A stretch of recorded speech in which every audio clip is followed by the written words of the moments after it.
The old saying, anything that gets measured can always be improved, and there's nothing true statement then when it comes to nutrition.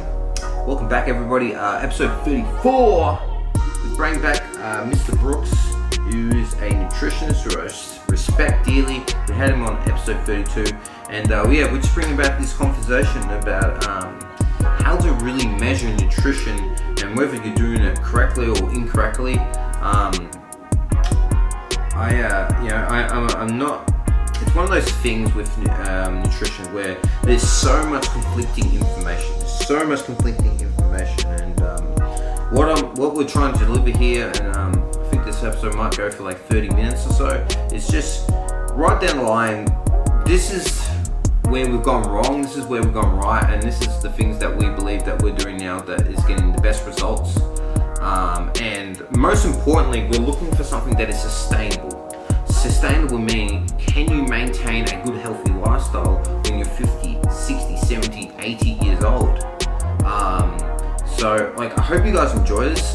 You can find Tyler Brooks at formativenutrition.net. That's formativenutrition.net. You click the inquiry button, you got a free consultation with him. And you can also find him at Instagram, formative_nutrition as well. You can find all his other content out there. You can also find myself, Lachie, at Lockisawake, LACHISAWAKE. That's for Instagram. And Facebook is Lachie LACHIE, and Veal, VEAL. Website is in the construction phases, so that should be done hopefully the next couple of weeks. And thanks for joining. Most importantly, don't forget to like and subscribe to the YouTube channel. We finally got a new camera. We finally got the Wi-Fi working. Anyone who's been in Australia can understand my frustration, and starting to get on top of things now. So if there's any episodes you guys like to see, please comment on the comment section below. But if not, we'll see you on the next episode. And I guess from there we'll talk to you then. Enjoy the discussing. The initial, what do you think people are going wrong when measuring progress with nutrition? Yeah, so What do you reckon? normally, the easiest example to jump off from is just when people want to lose weight.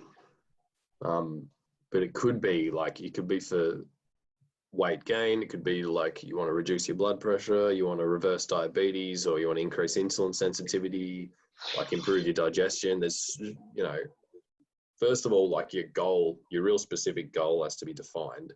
Usually people don't have an issue with that because, their doctor tells them they're going to get heart disease if they don't You're going to die. make these steps, or they see that they're 20 kilos overweight and they go, oh, I want to lose weight or whatever. So that's usually fine. They have a goal. Most people don't put a time limit on it to start with. So You thinking deadlines is really important? yeah. I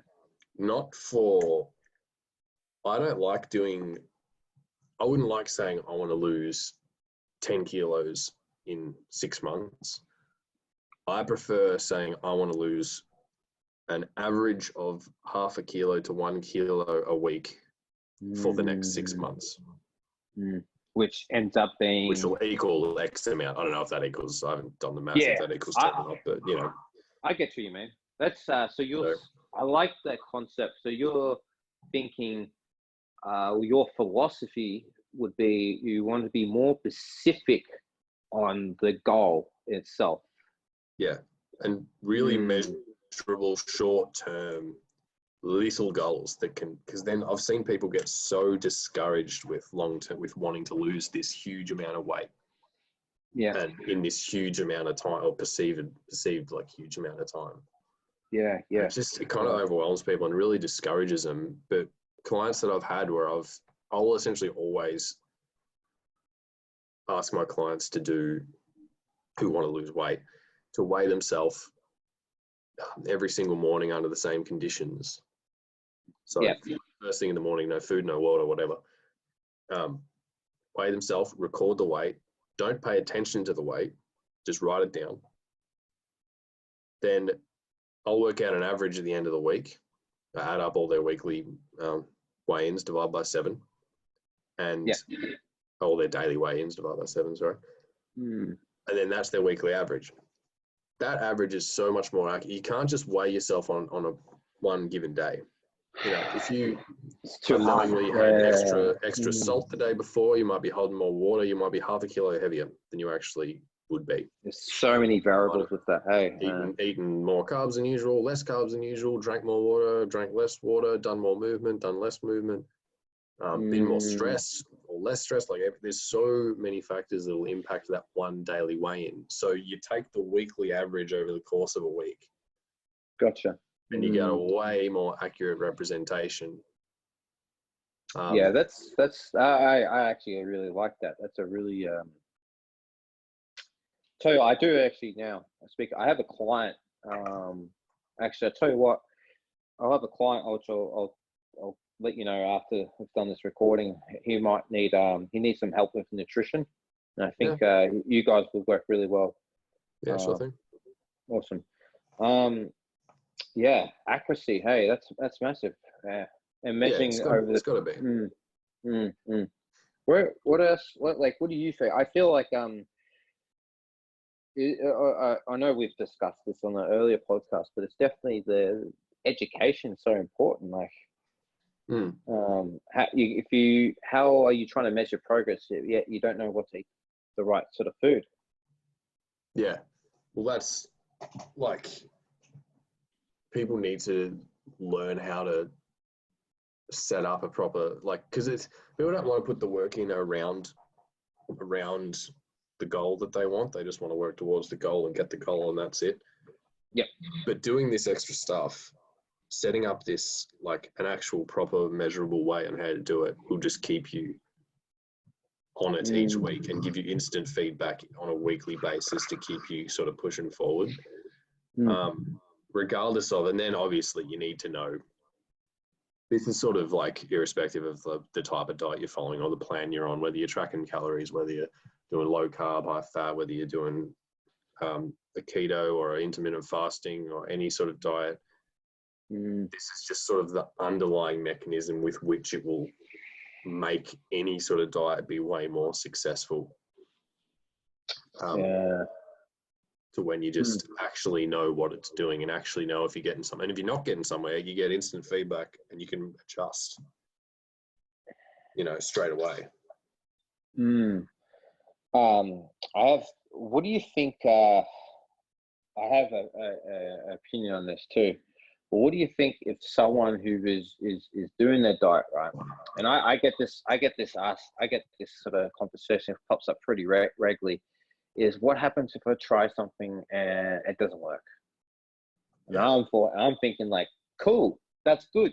That's awesome. Like, that doesn't work for you. Yeah. I think if we could start teaching clients to be more their own human experiment and being willing to go, if it doesn't work, it's okay. It doesn't matter. It's like a training program. It's the same thing. What happens if I don't get it? Good. Then that's not going to work. That's not for you. You've just got more information now. Like it's not a waste of time. Not doing it is way more of a waste of time than doing something that doesn't work and finding out it doesn't work. Yeah, that's well said. Yeah, absolutely. Even if worst case scenario, like it doesn't work, and you've still learnt more than you would have if you'd just not done anything. If you seek out someone who has the knowledge, then they'll give you something that will work or is highly likely to work. So, but if you are going about it yourself, then you've got to just be a bit of a guinea pig and just experiment on yourself for a while, and you'll find it eventually. It won't, if you're good at tracking what you're doing and your results on different things and actually not sort of half-assing different things here and there and stick to it for a while. Yeah. Get the results from it. Interpret the results. It's very basic critical thinking that will get you whatever health goals you're after, really. It's about falling in love with the process, isn't it? Really, ultimately. I think people are, when measuring results, they're looking, which I think you might have said this, or at least with the same sort of wording, is they're kind of looking for that end result. There's like this if you forget about the end result, the byproduct is basically you need to be consistently experimenting. And I'm still, until this day, I'm sure you are as well.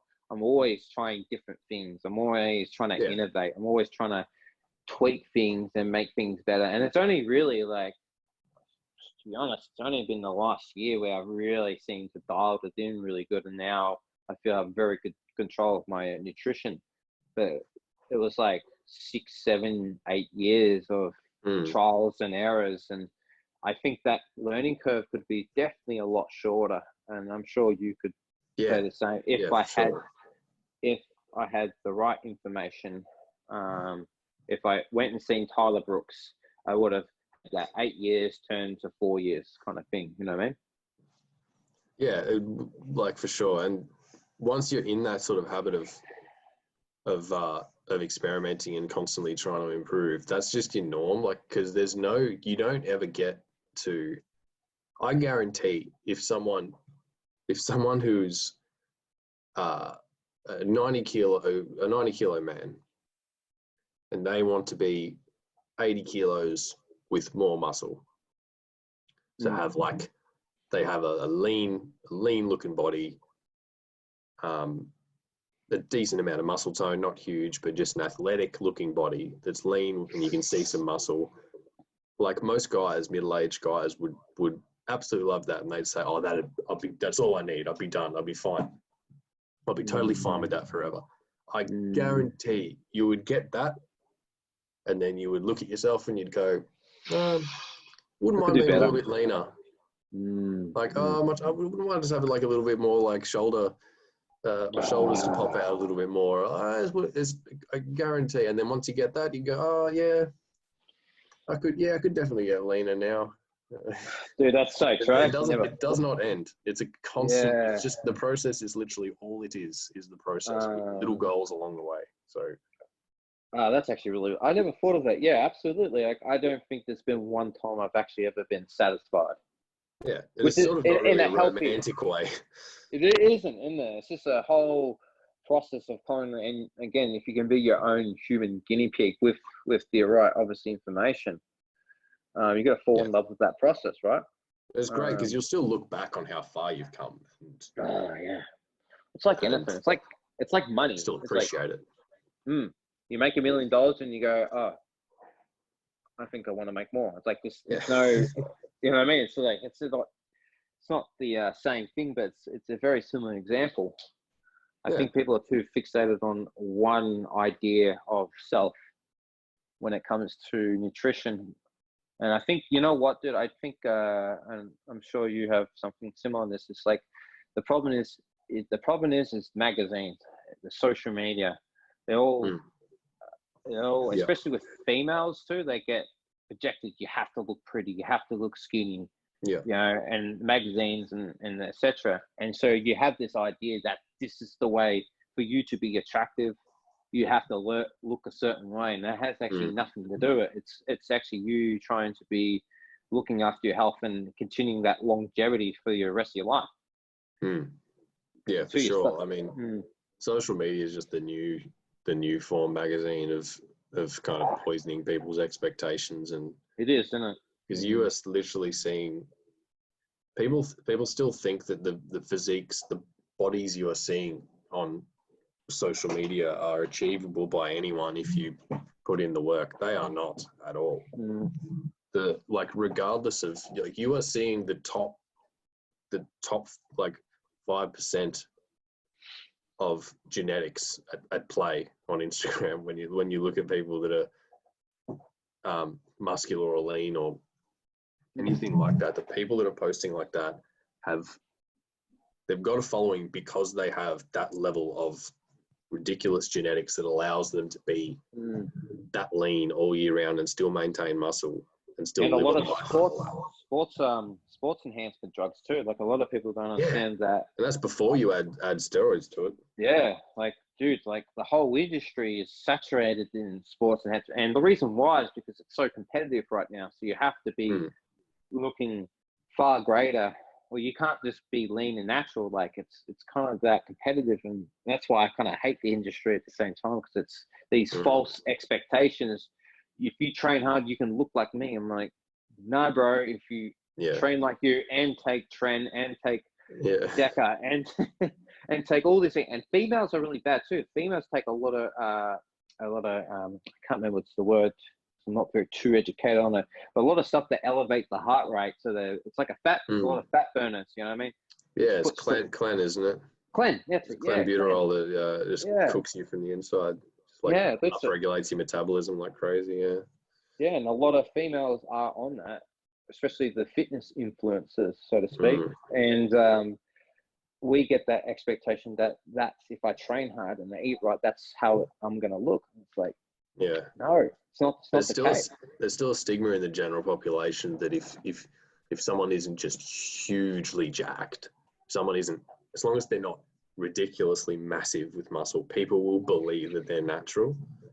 There's so much more to it. If you like a person of average genetics, if there isn't such a thing, but that's what this you is, imagine some sort of standardized level of genetics, you probably can't, like, you won't see a six-pack unless you really are really on top of your game for weeks and weeks, even after being already lean, like, and maintain that really strict level of calorie deficit and a lot of movement and eating almost entirely protein and vegetables. And even then, you might not even see a six-pack ever. Yeah. Purely because of how your body's set up. So that's like, some people can just get to that naturally and stay at that, but they're the absolute genetic elite, and people should get it out of their heads. People should just do as good as they can and try and have the loftiest goals they can while still enjoying their life. Like, having their goals add to the enjoyment of their life rather than take away from it eventually. Yeah. It gets to the point where, like, a lot of people who are incredibly in good shape, and I've lived with people who are in really good shape, and you see their whole life is consumed by what they eat, and very good people, but they almost become a little bit socially retarded in the aspect of I can't go out for dinner because I got to eat my food. I can't do this because of I got to eat this food at this time. It's like, it almost pulls you away from reality. And if your whole life is just to stay in shape, it tells me that you're probably valuing other people's opinions on how you look, which I think if you're trying to get in shape, that's probably not the best way to go about it. No, for sure. It's dangerous, and it's very, very toxic. Because you'll realize you'll make a bunch of progress, and you'll be like, "Oh, great," and then you'll realize no one cares. No. Hey, like, someone's not gonna pull you up down the street and be like, "Oh, you look like you're 4% body fat leaner." Yeah. It's like, wow. It's a bit pathetic, but a lot of people have based. And that's the problem with social media. It's like they give you this ideal self. Yeah. If you look like that, you're gonna get all the followers. I'm gonna be so fulfilled when I get 100K followers, bro. I can't fucking wait. You know what I mean? It's a bit more than life than just trying to look in shape so you can get attention. Yeah, it's so much better to actually just be like confident in yourself and then six pack up here. That's the only thing people care about. Yeah. You're just like a good person to be around, then people will be around you. Yeah, that's absolutely.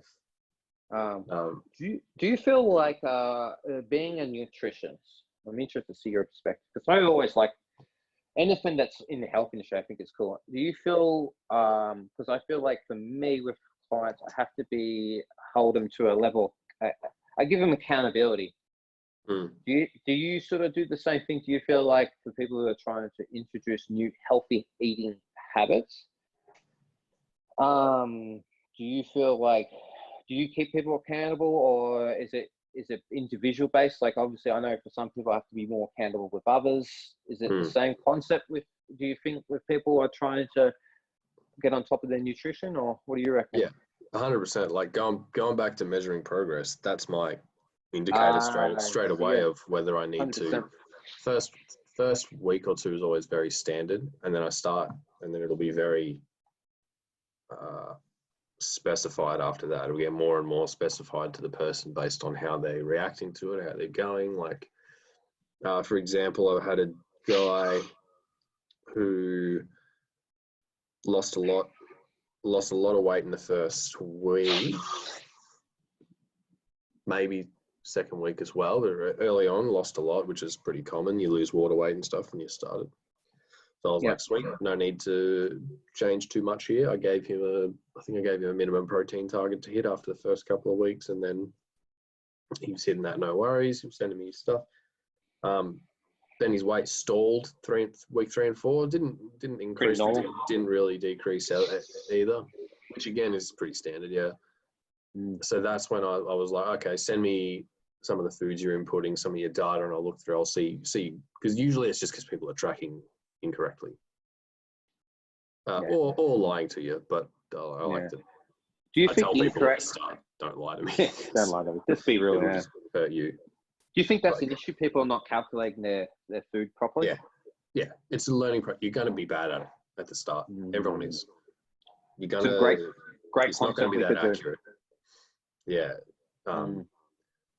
It's just getting through and just learning. And then, because at that point, if weight stalls, then I'll look at the stuff and I'll be like, oh, you've entered this at like, a teaspoon, but it was really like a big tablespoon, or, or they're usually under report, stuff like that. So they think they've had their 2,000 calories or whatever the limit's on, but they're actually a fair bit over that. When you account, they forget to track sauce, they forget to track oil, or little bits like that add up a lot. I see. There's a big thing. Some great content ideas too as well. Like we could do a lot of how to properly track your food, like things to count for, things to look out for. Like I like to use the good example of the peanut butter, the teaspoon of peanut butter. Oh yeah. Nearly everyone might go for that second teaspoon. But like that teaspoon, I can't remember off the top of my head how many calories just a teaspoon of like fatty peanut butter is. But like if it's actually a level measuring teaspoon, like it's not that much. It's like 40 calories or something like that. But depending on what you're using. I don't know how you scoop it, bro, but I'll do the big big scoop. Yeah. a big tablespoon is like way over 100 calories. Easy, yeah. Yeah, like 150 extra calories just like dumped on top of your like oats or whatever you're doing. I do that, man. Even like when I'm not being strict with my diet like I am at the moment, like at the moment I'm not overly strict. I'm just enjoying really good whole food and kind of just as much as I want. I was going to say, what's your? This is a fun question. What have you been eating lately? What's like? Do you go for calories? Are you? I know you said you're not tracking really much at the moment. Nah. So what's been your staple? What is the staple diet or the day looks like for Tyler Brooks? A lot of at the moment I'm actually trying to move out of, because gyms are opening up. I'm trying to get back to the level of sort of strength and conditioning that I was at, because I would have lost some. I was doing plenty of stuff in ISO, but I definitely would have lost a bit of muscle and a bit of fitness and whatever. Got a lot of mobility, but because of that, I'm sort of moving. I was doing a high protein, relatively high fat, and then sort of a medium amount of carbs based around training. The carbs would sort of always be like, I have majority of my carbs after exercising. But I'm trying to lower the fat now, keep the protein where it is, and increase the carbs, because I'm getting back to the gym and doing some challenging sessions again. So with the extra exercise like that, I'm trying to get a bit more glycogen in and a bit more energy. So I've 3,000 calories.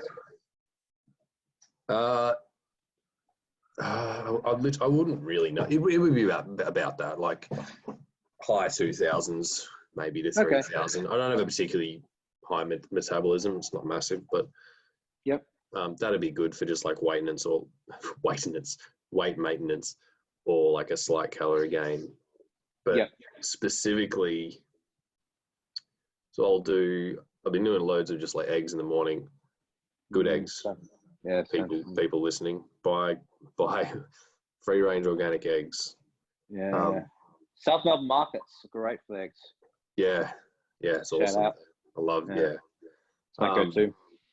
So I've been doing like veggie frittatas. I've been doing just like protein smoothies with just like fruit or like honey or again like good quality honey and stuff. Dinners, I do a lot of fish for dinner just because it's really easy and healthy. So I get some good fish and I'll just bake it with vegetables in one tray, loads of herbs on there and that's sort of done. I have some good quality yogurt. I do kefir yogurt a lot of the time. I do bone broths. It's great in the winter. I have to talk about that. I've been like just experimenting and doing some more fun stuff, just like pastas and stuff that's, I don't know, a bit out of it's not necessarily, I don't view them as being the healthiest. I don't view like sort of wheat, especially when it's super processed, like wheat and bread and stuff, but I've just been incorporating some of that, like good sourdough, fresh pasta and stuff like that. Quality is everything.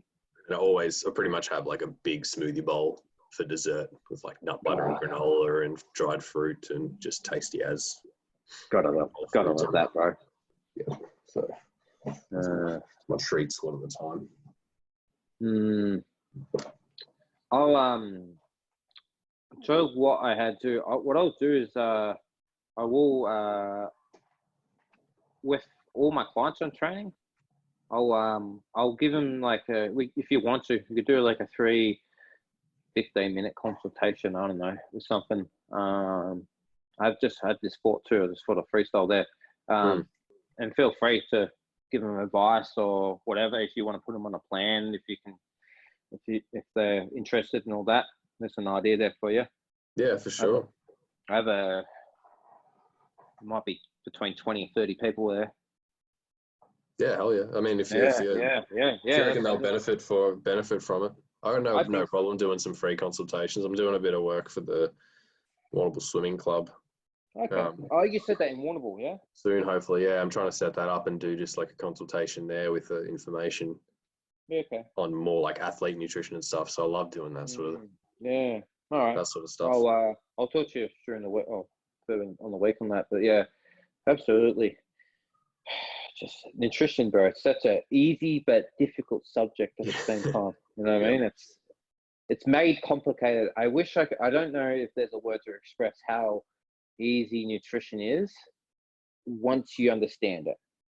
The basics or the fundamentals of it. You get that broad overview of the basic concepts and you just roll with it from there, and it becomes so easy that you kind of need to go through the complicated crap a little bit to get that really clear picture in your head and actually learn what it actually is. So I bought this book for my partner, Ben Greenfield. Did you get Boundless? Yeah. Yeah, I've been seeing him posting about that. Dude, she's hooked on it. Oh, dude, it's a big textbook. It's a massive, thick, like it's a thick textbook. It's a book you can carry with the rest of your life. I highly would recommend getting it. But she's been reading on it, cool. And she's been making all her changes on her diet and stuff just through a book. You know what I mean? But that's just an idea. Like the information's out there if people are willing to source it out. Yeah, it's great. Yeah, like a lot of Ben Greenfield stuff is really good. A lot of what else do I really like? If we're listing out a few resources, like I really like Lane Norton's really good. He's pretty well known in the Lane Norton, like Lane, Lane. Yeah, Lane Norton's really good. I've been right into Paul Check again. I go for ways. Yeah, I go through ways of Paul Check as well. I think he could be a bit too much sometimes. Yeah, I think he's you got to take some of the stuff with a grain of salt. 'Cause some of it's very unrealistic, and some of it's just way too much. Yeah, I agree. And some of his beliefs and stuff, I don't agree with everything he says, but he definitely has some really good. His fundamental message is great. Oh, yeah, I agree. Of actually what holistic health should be and how far away we've moved from it.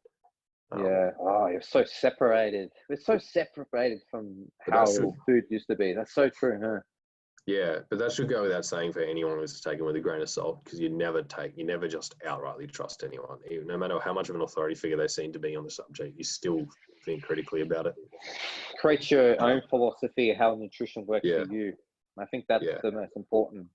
You can take bits from other people and sort of absorb what they have to offer, but don't just outrightly believe someone who seems to be an authority figure on it. Not even me. Yeah. I don't even believe, I don't even assume that everything that I teach and show people, I don't assume that that's the be all and end all full truth of why, because science constantly evolves and you need to be you need to evolve with it. You can't be stuck in a dogma that where you can't admit that you're wrong or something. So that's a good thing to remember when you're going about this stuff. Yeah, it's a lifelong journey. What I'll do, man, I've got to finish up here because I've got to run a Zoom class at 12. Yeah, no worries. What I'll do, actually, where can people find you, bro? I was going to do it myself. I'll let you do it. Where can people find you? Where's the best? Is it Instagram, your website? So yeah, you can DM me on Instagram at Formative Nutrition. I'll pop up there. Otherwise, it's just formativenutrition.net for the website that I run my programs out of and clients and stuff. That's got the email and everything's on there. You can get onto that. So they're the main two places, really. Okay, awesome. All right, thanks. Yeah. All right, thank you so much, bro. All right, hold on, I'll just finish this recording. I don't even know how to stop that. Maybe stop.